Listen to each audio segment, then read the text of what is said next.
first graders. Today in math we're going to be practicing thinking of large numbers as groups of 10 and more. So by that I mean like the number 12 is really just one group of 10 and two more. So we're going to practice thinking about numbers in that way. We're going to work on trying our best the whole time. We're going to be super respectful to the grown-ups who are helping you, or your sister or brother who's helping you. And we're going to have a really positive attitude this whole time. We're going to think to ourselves, I've got this, no problem, and give it our best shot. So go ahead and grab your worksheet that says Think 10. Make sure you have a pencil and you're ready to get started. Part 1 of our worksheet says draw the dots to show the second addend. Remember, addends are the two numbers that are here in the problem. They're going on either side of the addition sign. These are addends, just there. And we need to draw the dots to show the second addend. So that means that our first addend, our first number, is already here. 1, 2, 3, 4, 5, 6, 7, 8. Matches that first number.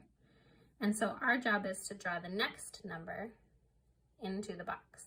And so we're going to start just to the right of where our first number ended, right here. Because our goal here is to visualize bigger numbers as a group of tens and some more. And so when we put our numbers together, we're going to end up with a group of 10 and some more. Okay, so 8 that they've drawn there plus 4 more is the same as a group of 10, there it is, 10 plus 2 more, which makes 12. Okay, so remembering that this first number is already drawn for you, and so we need to pay attention to the next number, which is 6.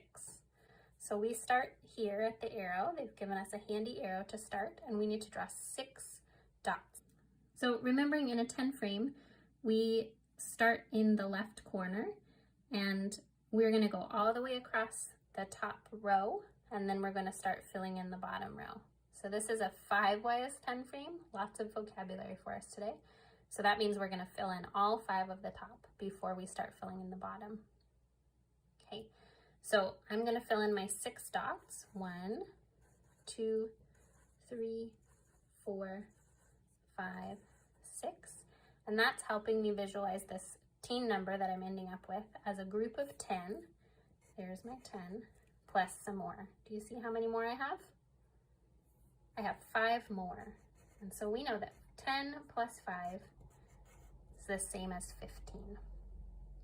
Okay, so each time that you do these problems, you're going to pay close attention to this second number, the second addend. You can underline it if that helps. And you're going to draw that many dots into your 10 frame. And then you're going to make this addition equation that is a 10 plus some more. So that leads nicely into our challenge problems. Remember, challenges are for if you're feeling really good about this other stuff. If you're feeling good, let's keep going. Otherwise, you can skip ahead to the other side of the page. So we are changing each of the combinations below into an add 10 fact and then solving it. We have a 9 and a 4. And so we need to think about how much is 9 plus 4.